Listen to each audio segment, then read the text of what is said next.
We're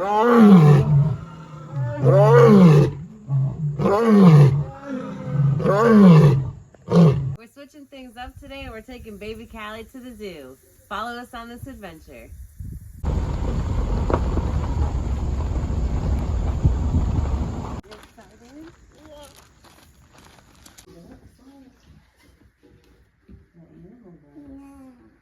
I got books in the house. Yeah, you got books in the house too. I'm excited to go on this tour. Did you see that lion photo? No. Look at that lion picture. That's beautiful. Right? I saw that as we were walking in. Wow. Oh, this is cute, Callie. This is fuzzy. Before we leave, Callie, I'm gonna buy you one of these right here.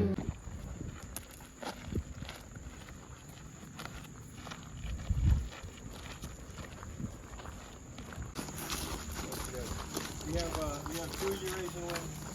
One of them to the right here. That's our female. Her name is Annika, and she is giving herself a nice grooming session at the moment, cleaning her paws. She likes them very clean and very, really nice and shiny. Right? It's her way of making sure she's getting her bath, if you will. So, she doesn't actually take a shower, but that's her version of it. And this is the type of behaviors or activities you'll see in some of the cats here. As we get closer to the twilight time and the evening time, most of these cats become more active. That's what they do. Is make sure their paws are clean, their claws are sharpened, and there's generally just more activity. They're more alert. So that's her female. She has a nice hammock up top as well. That's usually her favorite spot. So we like to joke like the only thing she's missing at the moment is having a TV and watching some Netflix. But other than that, she has a nice fan as well as a new clean hammock up there. So she really enjoys that.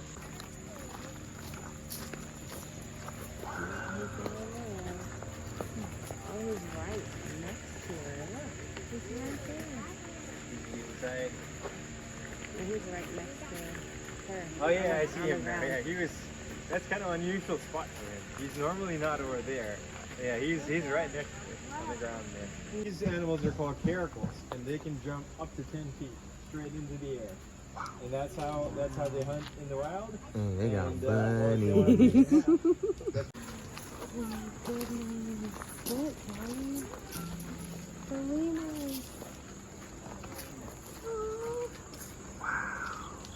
Yep. So you may have seen them in the movies, right? Especially Madagascar. And King Julian is the kids might recognize them. That's there you go. You got the right move there.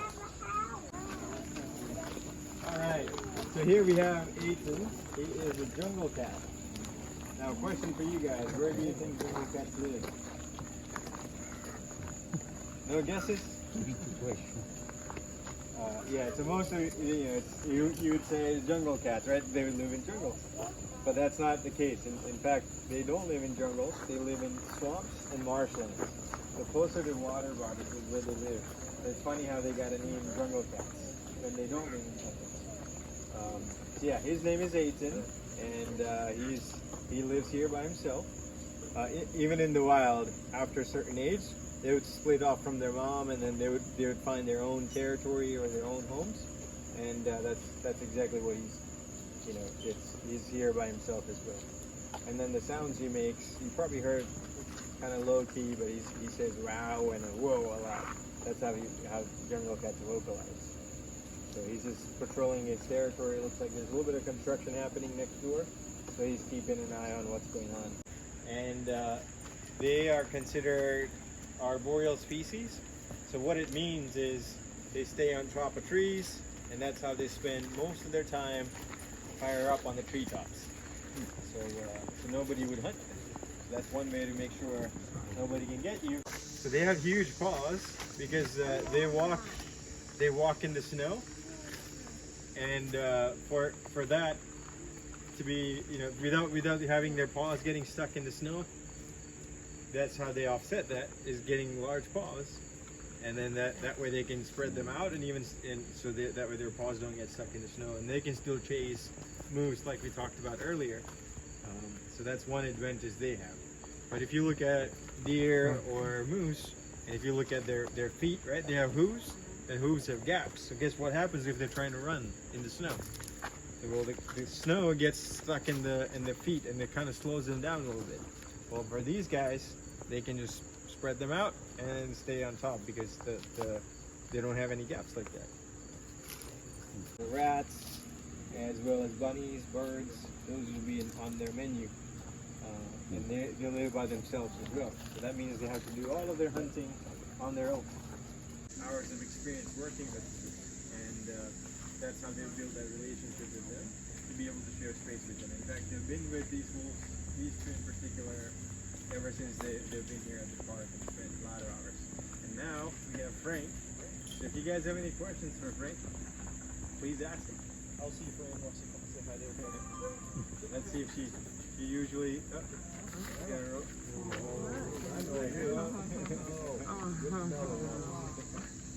She really loves her belly. Good. So fire away your questions about rain here, or just wolves in general. Any questions you may have. So from which part of these wolves are like European wolves? These guys are northwestern. There are 5 subspecies here in North America. Arctic, and you'll see one of those a little bit later. And there are northwestern.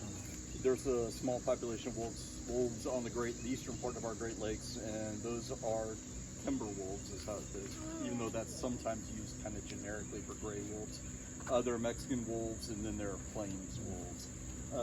These guys are actually the largest of the subspecies of gray wolf on the world, and it makes it a little bit interesting. Like Sitka there is 115-ish pounds, which is really big for a male wolf.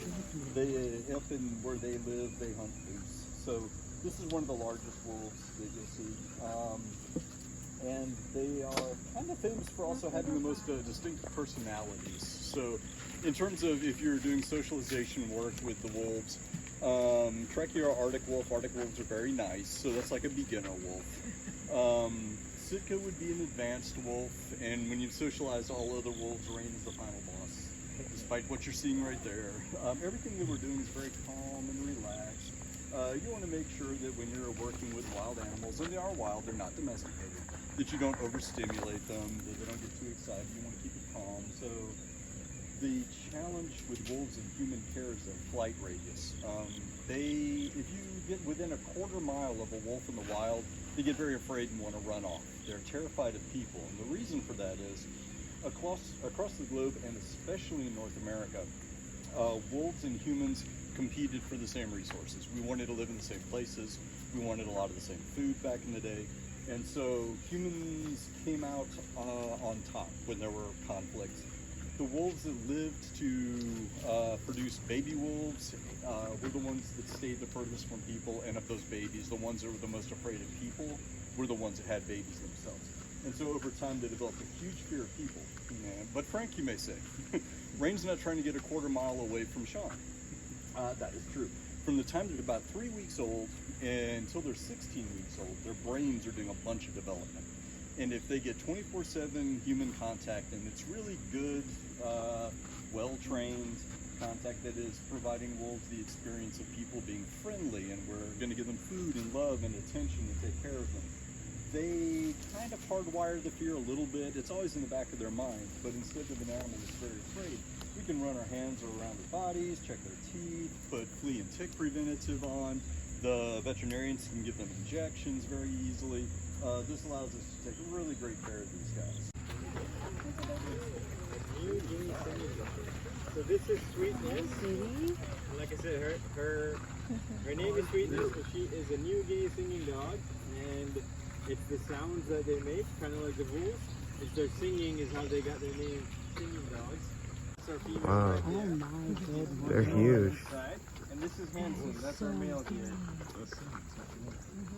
Wow. Oh my god. Alright, so we have a total of 10 lions. This is the closest I've ever been to one. Right? Oh my gosh.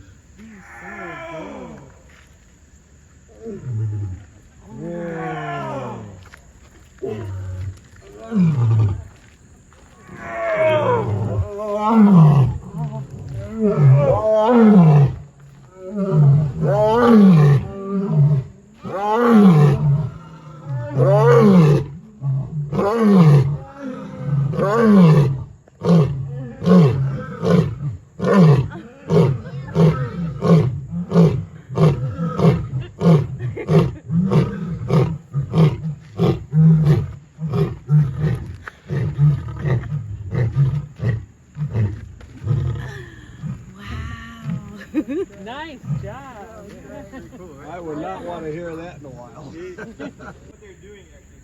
Man, you realize how weak we are as humans when you're this close to one of these. Like, oh my gosh. That thing looks like it weighs as much as a sport bike. Oh my god.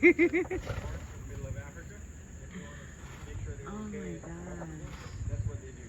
And their sound can travel like 5 miles on the other side. And that's how they communicate with each other. You probably heard the vibrations too, right? It could be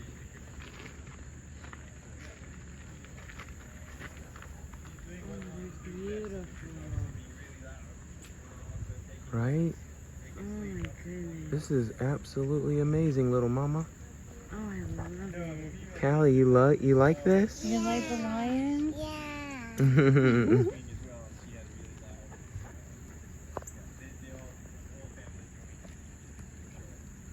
Yeah, that's awesome, babe. and Hanson here, that's Beautiful. his brother. And that's his brother. Wow. Willow.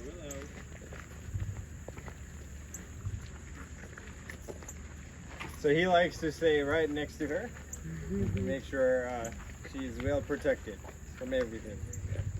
Sounds like me. And he's gonna take a nap. Found a tiger, y'all. And it's beautiful. You can see it from way over here. Right?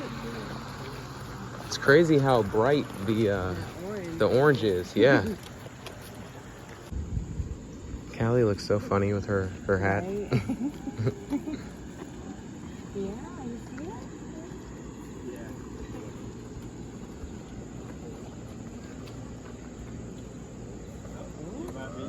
You might see him walk over. Oh, that would be so cool. Dang. Look at that. He's staring right at me.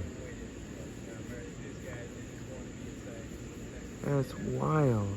That's crazy. I just can't believe the size. Talk about intimidation. Thank you. Oh my gosh. I'm talking about the biggest man in the world wouldn't walk in there right now. Right. Doesn't matter how big you are.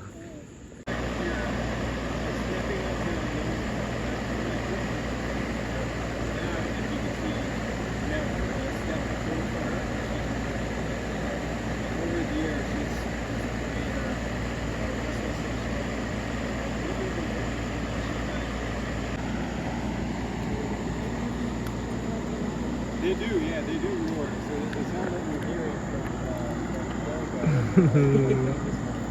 there's a coyote there, yes. I can see him. He's a little bit shy. Big dog. He's off the Right. because he gets nervous when there are a lot of people. So he has a big space. And so he likes to be in the woods more so than on the tour path like Turkey is and he's trying to howl a little bit as well. And you hear every other guy. Alright, so this is our last stop on the tour path. You guys have any questions? And there's Turkey saying hi. Hi, buddy. But you can see like how Look how relaxed close he they is. came. So in the wild.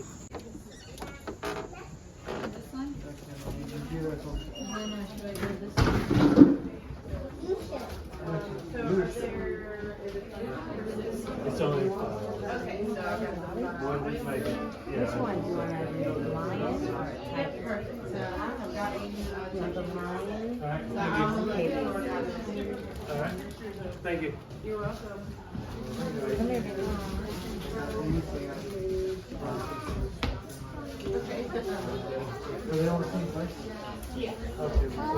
Man, look, he was about to just snatch that right out of her hand.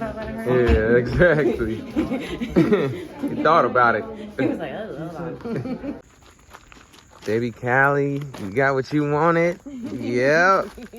Yeah, she wasn't about to let us leave without getting her that. No, sir. But just know that we love you all. I hope you enjoyed this episode of Two Wheel Family. Until next time, peace.